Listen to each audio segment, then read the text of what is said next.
Pada saat tiba di Palestina, Dajjal sendiri tidak tahu kalau ajalnya sudah dekat. Maka dia pun akhirnya berdemo di sana, menganggap dia punya sebuah kerajaan sampai di daerah Palestina, tepatnya sekarang Israel. Direbut wilayah itu oleh Israel tanpa mereka sadari. Dalil-dalil wahyu menuntun mereka ke situ. Ada sebuah kota namanya kota Babulut. Di Israel itu kota itu ada, saya pernah lihat cuplikannya. Termasuk kota yang diidolakan di dalam negeri Israel sendiri namanya Babulut. Subhanallah, hadis menyebutkan nama Babulut. Hadis Nabi SAW dari 1400 tahun yang lalu mengatakan nanti Dajjal akan berkumpul di sebuah wilayah namanya Babulut di Syam. Maksudnya di Palestina itu, Israel sekarang. Ada kota Babulut dan orang Yahudi sekarang lagi gencar membangun kota itu dan dianggap kota favoritnya Israel. Dajjal akan masuk ke sana dan berkurung diri.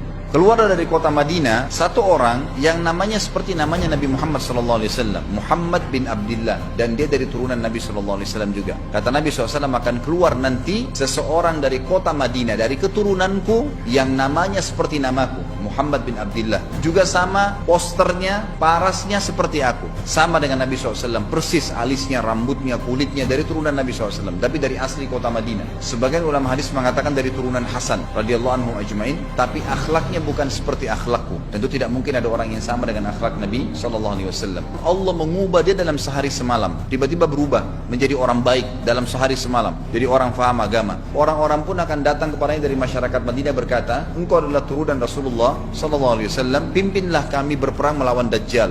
Engkau adalah turunan Rasulullah SAW, pimpinlah kami berperang melawan Dajjal. Maka dia pun menolak. Dia menolak awalnya, kemudian dia menuju ke Mekah diikutin dengan 300 orang pertama dari kota Madinah. Sampai di Mekah, setelah selesai dia tawaf, maka seluruh muslimin menunjuknya sambil mengatakan engkau harus memimpin kami. Dan orang ini punya julukan Mahdi, dikenal dengan Imam Mahdi. Inilah tanda-tanda kiamat yang kedua. Setelah Dajjal keluar, buat kerusakan di muka bumi tadi selama 40 hari itu atau setahun lebih. Kemudian keluarlah tanda-tanda kiamat kedua pada saat dia sudah tiba di kota Babulut di Israel. Keluarlah si Mahdi ini. Pada saat dia tiba di Mekah, dibaiatlah oleh banyak kaum muslimin. Tidak disebutkan jumlah pasukannya. Maka terbentuklah pasukan jihad yang mengejar Dajjal menuju ke Palestina. Tanda-tanda kiamat besar yang ketiga adalah pada saat pasukan Imam Mahdi dengan pasukan jihad itu tiba di Darul Baydha namanya, kota putih yang ada menara putihnya, dan itu sekarang di negeri Syam, tepatnya di Damaskus, ibu kota Syria. Hadis menyebutkan di menara itulah, di masjid itulah Imam Mahdi mampir sholat asar bersama pasukannya. Pada saat itulah datang tanda-tanda kiamat besar yang ketiga, yaitu turunnya Nabi Isa alaihissalam. Kata Nabi SAW dalam hadis Bukhari, hadis Muslim, hadis Sahih semuanya, dikatakan Isa alaihissalam akan turun sambil memegang kedua sayapnya malaikat, dan dari rambutnya yang basah meneteskan air,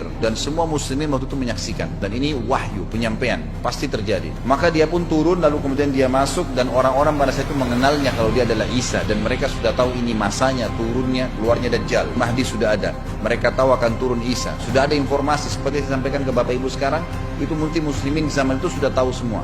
Maka Isa pun alaihissalam waktu itu dipersilakan oleh Mahdi untuk jadi imam, maka dia pun mengatakan tidak, imam dari kalangan kalian. Dan kata Nabi SAW, ini kemuliaan bagi umat ini karena Nabi sholat di belakang umat ini. Semestinya kalau ada Nabi, pasti Nabi jadi imam, tidak mungkin digantikan oleh manusia biasa. Tapi waktu itu Imam Mahdi menjadi imam dan Nabi Isa sholat di belakangnya. Perlu anda tahu juga hadis Nabi SAW yang sahih yang berbunyi, kalau Musa dan Isa hidup di zaman aku sudah diutus, niscaya keduanya akan jadi pengikutku. Jadi memang kena kebenaran agama ini dibawa oleh Nabi SAW.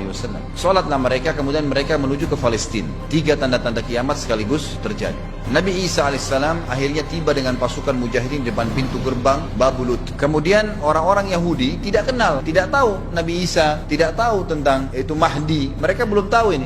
Mereka berbangga-bangga saja. Lalu mereka berkata kepada Dajjal, ada pasukan, segelintir pasukan yang mau menyerang kita. Dajjal mengatakan, bukakan pintu gerbang. Mereka tidak akan mampu melawan kita karena pasukannya mereka banyak memang. Maka Dajjal dengan sombongnya menunggu di depan pintu gerbang. Pada saat dibuka, Dajjal kaget melihat ada Isa alaihissalam. Dan pada saat itu kata Nabi SAW, Dajjal faham kalau sudah tiba ajalnya. Begitu melihat Isa alaihissalam, dia lari dan badannya sambil meleleh di depan para pengikutnya. Lalu Isa alaihissalam mengejarnya, mengatakan, wahai musuh Allah, saatnya kau akan menemui ajalmu.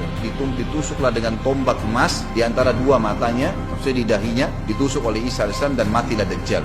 Pada saat Dajjal mati, pengikutnya pada ketakutan semua. Mereka anggap Dajjal Tuhan, mereka anggap Dajjal orang yang perkasa lah, orang yang kebal lah, beragam macam kelebihan. Mereka kaget pada saat mati. Maka seluruh pengikut Dajjal dari kaum Yahudi akan bersebaran sembunyi di bawah batu dan pohon, di atas batu dan di bawah pohon. Semuanya batu dan pohon itu akan berbicara kepada setiap pasukan mujahidin, berkata, wahai muslim, ini Yahudi di atas saya atau di bawah saya. Batu bilang ini Yahudi yang sembunyi, yang pohon mengatakan, ya muslim, ini Yahudi, bunuhlah dia. Maka dibunuhlah orang-orang Yahudi tersebut yang menjadi pengikut Dajjal oleh kaum muslimin, kecuali satu pohon, namanya pohon Garqad. Dan apakah Bapak Ibu sudah tahu, sekarang pemerintah Israel besar-besaran menanam pohon itu.